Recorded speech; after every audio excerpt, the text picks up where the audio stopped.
السلام علیکم ورحمۃ اللہ وبرکاتہ۔ مشاہدین کرام،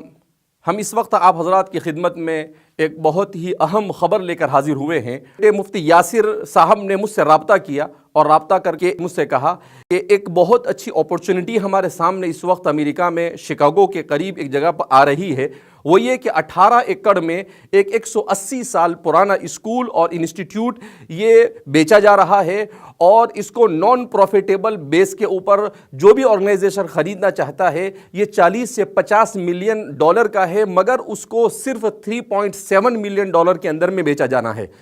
میں نے کہا الحمدللہ، اللہ رب العزت نے اچھا موقع فراہم کیا۔ انہوں نے ہمارے سامنے وہ ساری کے ساری تفصیلات بھیجی۔ اس کے بعد ہم نے اپنے ساتھ رہنے والے بہت سارے معاونین سے رابطہ کیا اور ان کے سامنے یہ بات رکھی۔ تو اس موقع پر سب سے زیادہ ہم جنہیں فراموش نہیں کر سکتے ہیں وہ ہے حاجی رفیق سردار صاحب، جنہوں نے بڑھ چڑھ کر حصہ لیا، اور پھر اس کے بعد الخیر فاؤنڈیشن نے ہمارے ساتھ حصہ لیا، اور اسی کے ساتھ ساتھ مفتی صالح صاحب نے خود اپنی دلچسپی سے اس میں حصہ لیا۔ اس طریقے سے ہم بہت ہی کم مدت میں ایک بڑے فنڈ کو جمع کرنے میں کامیاب ہوئے، اور الحمدللہ اللہ کے فضل سے، اس کے احسان سے، اس کی توفیق اور اس کے کرم سے ہم اس ادارے کو حاصل کرنے میں کامیاب ہو گئے۔ اس وقت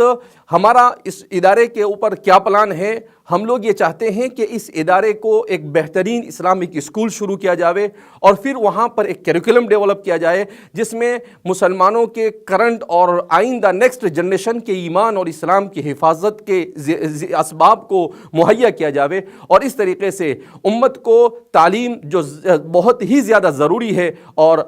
ہمارے والد صاحب نے جس کو اپنی زندگی کا مشن بنایا، اور انہی کے اخلاص کی برکت اور انہوں نے جو اعتماد امت سے حاصل کیا، اسی کی برکت سے ہمارے لیے اتنی مختصر مدت کے اندر میں یہ سب کچھ کرنا آسان ہوا۔ بہرحال اس موقع پر میں ہمارے معاونین کا بھی شکریہ ادا کرتا ہوں، مفتی یاسر صاحب اور ان کی ٹیم کا بھی شکریہ ادا کرتا ہوں، اور ساتھ ساتھ آپ حضرات سے گزارش کرتا ہوں کہ ہم نے جن مقاصد اور جن ارادوں سے اس ادارے کو قائم کرنے کا عزم کیا ہے اس میں ہمیں اللہ کامیابی عطا فرمائے۔ آپ اس کے لیے ہم سب کے لیے دعا کرتے رہے، اللہ ہم سب سے راضی ہو جائے، ایسے اعمال کی توفیق مرحمت فرمائے۔ والسلام علیکم ورحمۃ اللہ وبرکاتہ۔